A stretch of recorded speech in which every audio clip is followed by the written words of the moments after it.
Hello, and welcome to the Voices of the Underheard podcast, where we aim to reduce stigma by leaning into stories and experiences of people who have been previously incarcerated. Hi, I'm Ariana. I'll be co-hosting today. My name is Scott Tompkins, and I'm a board member of Later. Yes, before we get to our guests of honor, I'd like to take a moment to let our other guests here introduce themselves. My name is Kaylee. I'm an occupational therapy student at Eastern Michigan University. And I'm Cassie. I'm also an occupational therapy student at Eastern Michigan University. Thank you, ladies. And then we'll give it back to Ariana, and she's going to introduce our guest. Thank you. Thank you. Yeah, I'm so excited about this episode number 2. Very happy to bring Kimberly on. So I want to welcome Kimberly Woodson. She's a fierce social justice warrior, also passionate about violence prevention. She is executive director and founder of a nonprofit called Redeeming Kimberly, which aims to serve people that were previously impacted by the justice system. Kimberly, what else did I miss about you? Because I know you're into a lot of things. I know you have a long list, so I want to hear from you. Wow. Overall, I would say that I would like for my title to be healer. Ooh, a healer. I love that about it. Okay. What Yes. can you tell me a little bit more about that title?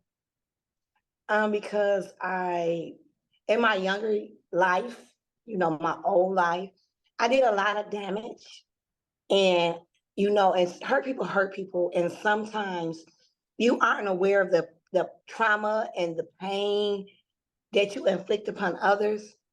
And because I have been awakening to the reactions and the cause and effect of my actions. So what I'm doing now is I purposely set out each day to make sure I enhance somebody's life or try to heal something in them or lead them in the direction of healing. So for me, it's just whether it's picking up a piece of trash off a floor that I don't have to pick up to heal the floor, or just to say good morning and smile to everybody I see before noon. Yeah. That's just a healing touch for me. I just want to heal. Yeah, I love that. Kimberly the healer. Thank you. And Kimberly, do you want to go by Kimberly or Kim? I should have asked this. It doesn't matter. Okay. I want to have everything but disrespectful options. Yes. All right. I think we're going to hand it to Scott for our first question. All right. Well, thank you. And I've got a little bit of history with this young lady. Kimberly and I shared some time down at Safe and Just, Michigan. Yes, I did a fellowship there in their fund development department, and Kimberly and I worked together on a couple of different projects, and it was a blessing for me to get to know this young lady, and so I'm excited to have her here as a guest. But I also know another thing about Kimberly, in that she does like to talk a little bit. So we do have a timekeeper in this podcast, and she will enforce the long arm of the crook and pull you right off screen there. No, not really, but anyway. To get rolling, Kimberly, what I'd like to do, if we could, is have you, and we're saying in 3 minutes or less, kind of tell us your story. Well, overall, my story is that when I was younger, I was very abused by a lot of different people. And so the limited love that I did have, I didn't know how to receive it or to properly give it. So eventually at 17, I ended up causing events to take place to take a life. And that inadvertently caused me to have to serve over almost 30 years in Michigan Department of Corrections. And I have been home since 2017. I have been actively participating in different ventures to change different legislations to make it better for those that I left behind. So overall, I just have been through trauma. I have dealt with trauma, and I have learning to accept and grow from trauma. So that would be my story in a nutshell. Is that I've survived. Thank you for sharing that. Is there something you can tell us about kind of how your program, your nonprofit, Redeeming Kimberly, came about and what that's all about? Well, when I first came home, I went in at 17. So when I came home, it was the people that I knew versus the resources that they gave me. Because everybody at MDOC, when you get ready to leave, they give you this big packet, and it's supposed to be resources, but most of the resources are no longer valid. So Redeeming Kimberly came into play because I wanted to be the person that everybody knew, to connect them to the resource that was actually going to give a fuck about us returning citizens and actually want to invest in a real positive change in our life. Thank you. Thank you for that. I think we'll go to Ariana for our next question. Thank you. Yeah. You're welcome. Thank you. Yeah, and this next question I have, so like Scott said, I do know Kimberly quite well as well. So I know a little bit about this answer, but for the rest of us listening, can you tell people that, especially thinking about some people have never even been or seen the inside of a facility, either jail or prison, what is it like as far as your day-to-day routine when you're inside? What does that look like? You have to hurry up and wait for everything. And it's like, if you not careful, you fall into like a trap. You get so bored, you get so lonely, you are so broken in heart, you kind of begin to like try to navigate to any and everything just to try to fill voids in your life. And if you aren't in an area where you can do a positive change or make that adjustment, you're gonna be like inside, and it's going to be horrible, a very horrible experience. Prison is what you make it, and people say that, but people don't understand. If you get up and you make it apply the system the way they want you to, and not work against it, you can reap all of the benefits from it. But if you study Buck and like not come to your own realization of what brought you in prison and what you need to do to change to never come back again, it can be a horrible experience because you're just like in the wind, and nobody you trust, and it's just like, it's not a place I would wish my enemy. I don't, and I don't really have enemies, but I wouldn't wish that on anyone, because I feel like when you cause society a harm, we should be able to do something besides incarcerate an individual to correct that harm. Yeah. Don't get me wrong, I am for incarceration, because some extreme situations you do need to be incarcerated for a timeout period so that you can refocus your thoughts and get your mental and emotional and everything back into perspective. Yeah, you kind of touched on another point too, that I wanted to ask you about today. You mentioned like taking the time and realizing why you're there, but it reminded me of like that shift that some people talk about, that growth shift. Did that happen for you? And can you tell us a little bit about that? Oh, my growth shift, like my life has been based on traumatic experiences. Mm. And my grandmother died in 90. She was like the volunteer. They have a children visitation program they had. And what she would do is, because my daughter was so young, she would ride up there to the visit and sit in the lobby for 3 hours on a Saturday once a month so that I could see my child. And this particular Thursday was the day before my visit. The guard just walked past and was like, "Oh, Simmons, you're not gonna have a CBT visit this Saturday." And I was like, "Why?" "Oh, something about your grandmama being dead." And just walked away. And that was like my aha, what in the hell is going on in my life moment. I couldn't go to her funeral. I couldn't grieve properly. And it was like, that was my rock. And she was the one that, even while I was incarcerated, I followed. I would respect her authority over anybody else's. And that was lost for me. And then I was in this hostile environment with really no guidance. And as you can see, the officers and the staff, how hostile they were. You don't tell somebody they lost a valuable member of their life just like that. So that was like something that made me wake up and say that I gotta get my shit together. I got to figure it out. And I'm gonna be honest, it took me years after that point to be able to try to figure it out because I was flying in the wind. I had no direction, nobody that was positive, that didn't want something out of it to really lead me. Yeah, I'm sorry to hear about that experience, and thank you for being so vulnerable to share it. Um, it kind of made me think too, your answer for that one and the other question, thinking about like what resources there are in prison regarding healthcare or even mental health services. What does that look like? Well, healthcare, you gotta pay $5. You have to write a kite, and you have to write several kites for them to see you. And hopefully, if you're not terminally ill or something, they eventually will see you, or they'll be like, take an aspirin and go lay down.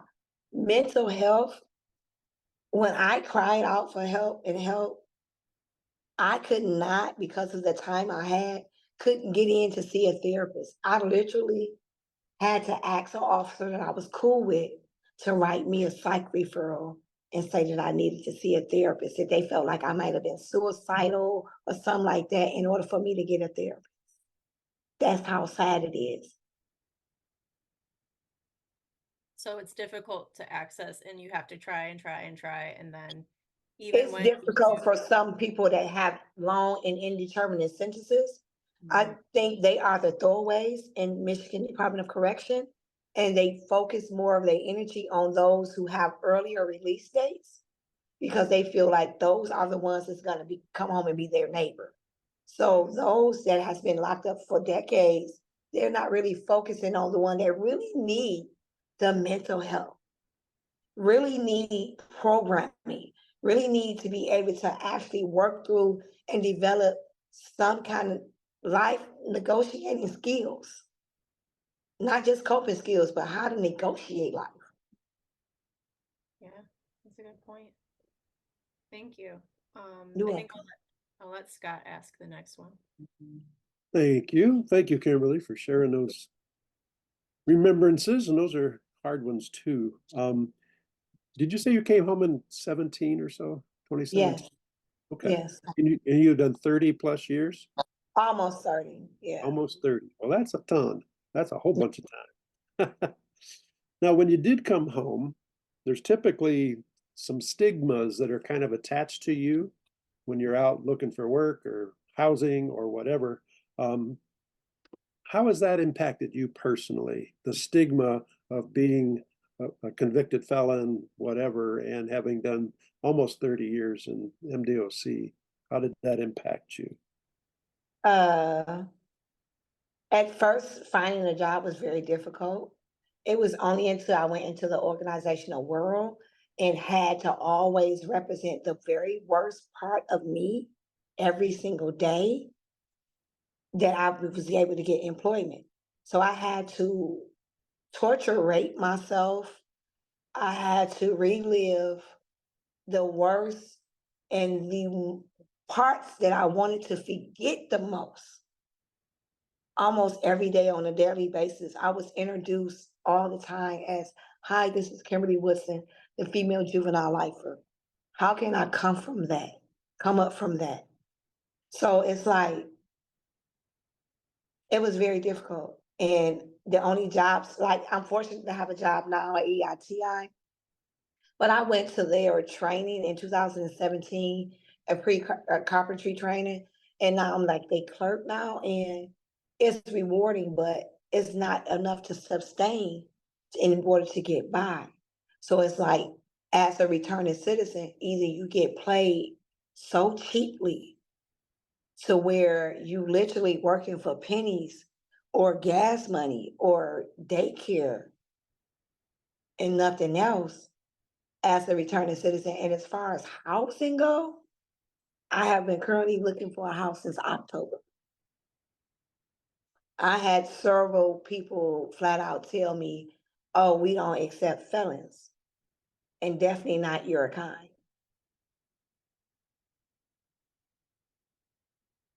So I think it's kind of difficult for people to get past murderer and female. And so it's like a lot of stigma. And I really wish some of the bills and legislations that people have been trying to get passed as far as discrimination on housing, not just for returning citizens, but anybody who find themselves in a situation where they just happen to be homeless and need just somebody to give them just one opportunity to come up.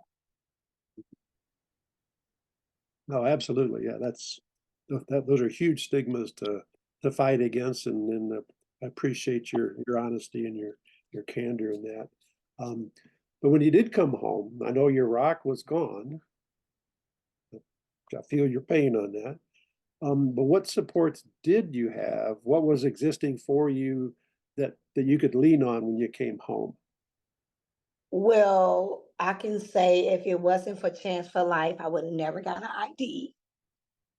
I worked for Bags for Butterflies for $10 an hour for like 4 hours a day. So I had different resources, but Chance for Life did teach me like how to do my resume properly, how to conduct an interview, basically how to bridge in the gaps of no work history because I went in at 17 and I came home at almost 47. So it was like they kind of assist with that. So I did have minimum resources.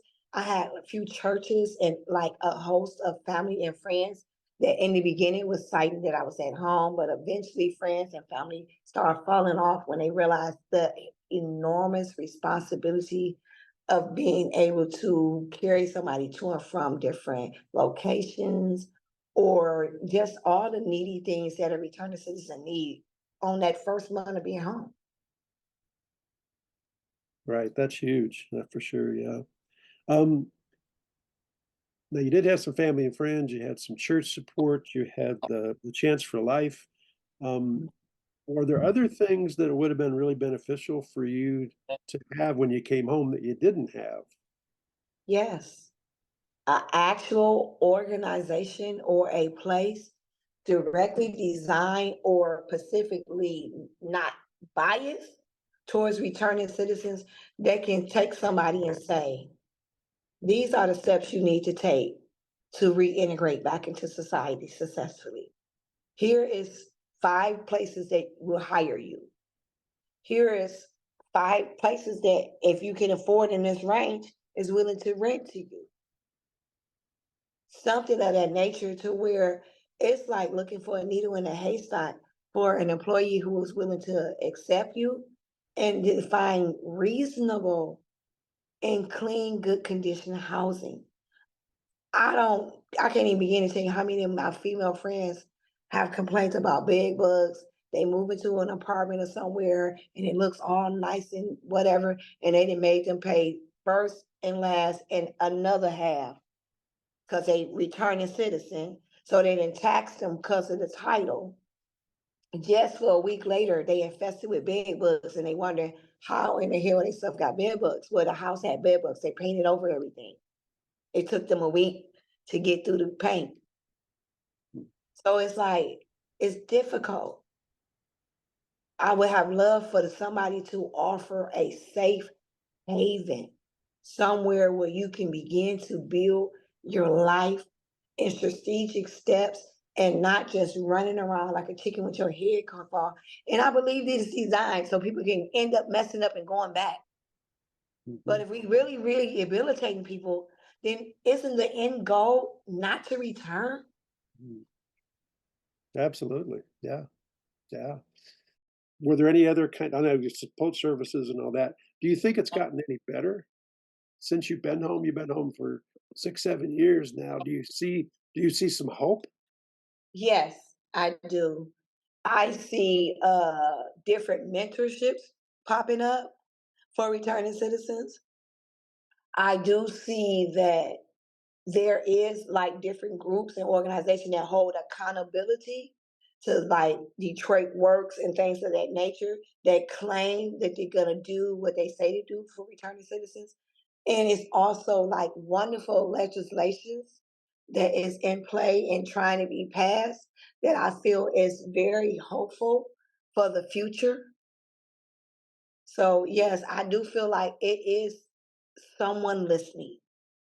Good. Now, do they have the resources and the capabilities of actually making the effective change that's needed?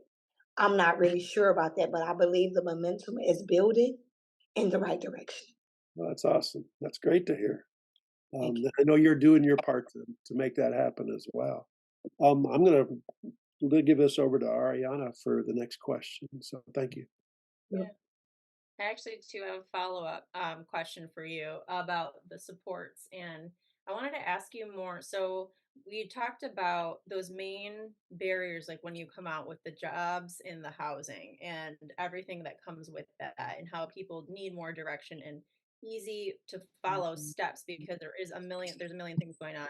You have to go here for this, here for this. So I'm wondering too about, so once you have your basic needs met, which is like stable housing and food and shelter and finding a job so you can sustain yourself, what next? Because you mentioned the healer part of yourself. And I know that we've talked about in the past, like working on yourself in with like emotional health, mental health, all of that kind of stuff. How does that come into play, or when does it come into play? When did it come into play for you? I'm going to say this. You have to work, hopefully, prayerfully, anybody has done more than 2 or 3 years incarcerated have begun to already work on themselves. Prayerfully, that this is the what they're reaching towards. But it is my desire that mental health be a mandatory part of parole. Like you have to check in with your parole officer once a month. I feel like you have to check in with a therapist or a life coach or somebody that you bouncing off the mental and the emotional and just all of the things that life is coming at you. Because when you first step out, and if you've done more than 5 years, the world has completely changed. And I don't care how smart you are, I don't care how brave you think you are, you're gonna have anxieties and you're gonna have moments where, oh shit, I don't know what to do.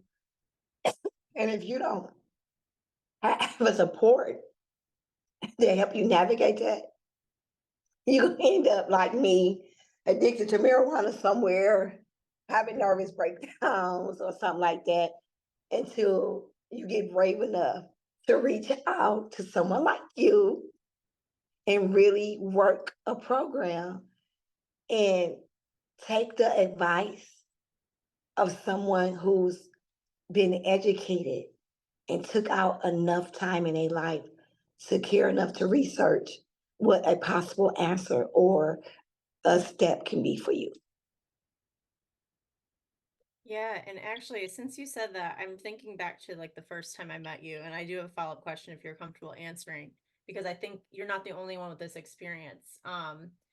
In the beginning, before we started working together, and then eventually worked with my students because we became colleagues, were you resistant or hesitant about engaging in any way? Because I have heard that from some people in the very beginning before you kind of get into it. Well, when I was incarcerated, at first it was frowned upon because they was like, oh, don't go to mental health. They ain't gonna do nothing but give you Thursday. You're gonna be doing a Thursday shuffle. They don't really solve anything. They just throw medication at it and that's it. So, and I didn't want to be medicated. I wanted somebody to actually listen to me and tell me if I'm crazy. And that's what was important to me. I needed the connection for somebody to say, no, that don't sound crazy. Or maybe, just maybe, if you do this differently, or if you look at it this way, everything would change and shift. So I was only reluctance I had coming home was the finances, because I knew I needed some help. I knew that I was almost drowning when I came home. And everybody was just so excited that I was there. they didn't see that I was like, whoa, I'm scared. I'm this. One false move, I'm going back. And it was like nobody was helping me navigate. And so, and then the advice that people was giving, it was more benefit towards they wanting to handpick me into what they need from me and not what I needed for myself. A prime example of that would be the jobs I've had. I've never really been able to work computers and stuff like that. That's why I was like, can we come on early so I can test everything? Because I didn't want to hold everybody up. But I've lost plenty of jobs because of technology. But you know, I did almost 30 years incarcerated, and you want me because of that. But you don't want to feed anything into me to help me enhance my life. And that's how it always is, even with people. It's like they want to get something out of you, but they don't want to properly feed anything to you. And therapy for me was my get back, if I'm making sense. It was somebody saying, you worth it. Yeah. You deserve to be understood.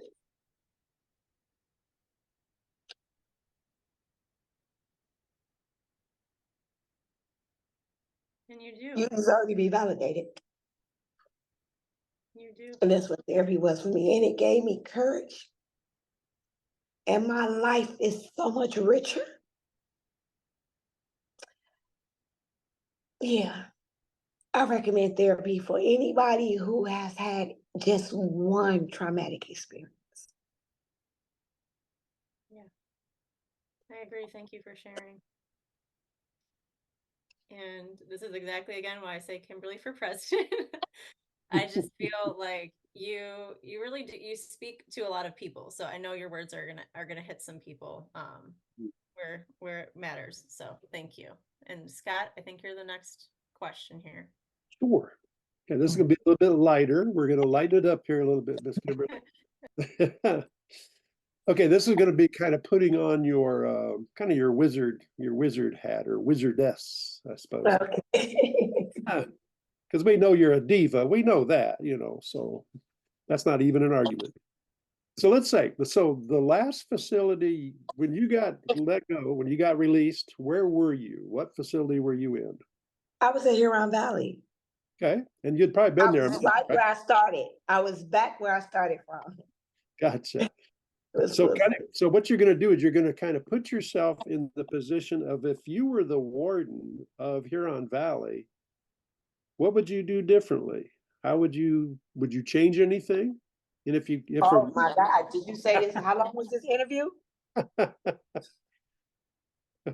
First of all, give us your top 3 things that you would do. my top 3, I would change the overall approach on how they incarcerate the female gender. I will make it more nurturing because women are nurturers and we're receptacles. So you have to be careful what you put in. And you have to do it in a way that is loving and as an example to show. And what they do with women is it's just like men. It's like however they treat the men, they treat the women. And I would change that and not so much make it sexist, but I would make it more geared towards the female gender to where they can better grasp, better relate and navigate and heal. Because prison is not designed for women. And so there's not enough places inside for a woman to get comfortable enough to begin to open up to heal.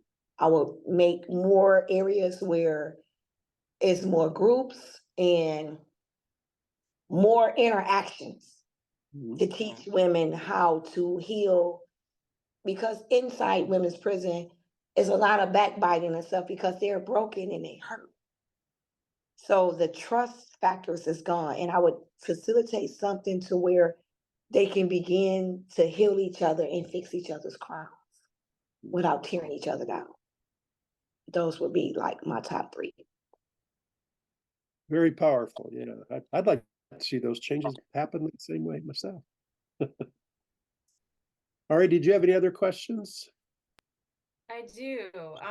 I wanted to ask you, where am I going to go with this one? Okay, I wanted to ask you, is there a question that you think that we missed or a question that you wish we would have asked you on today's podcast episode? Yes, I do.